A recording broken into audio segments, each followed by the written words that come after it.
हाय लोगोफोर दिनै माने काति मासनि 1 तारिख नोंथांमोनाबो माने दाब दाब जायगायाव गामियाव खालामखायो जानांगौ बोसोरफ्रोमबो गय गोरलैनि फुजा बा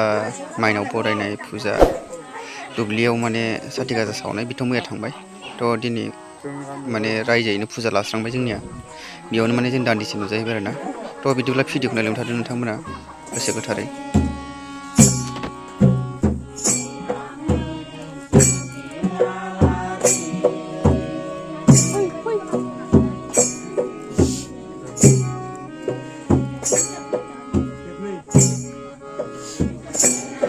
खुलुमदो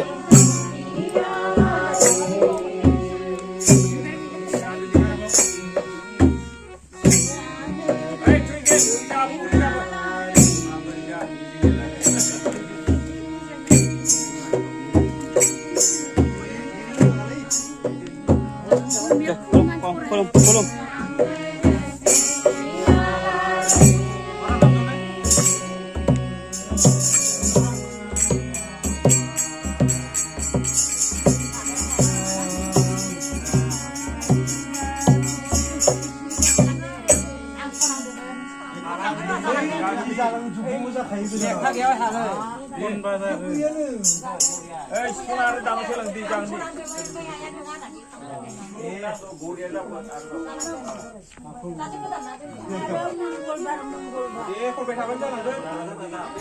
मबाइल लादो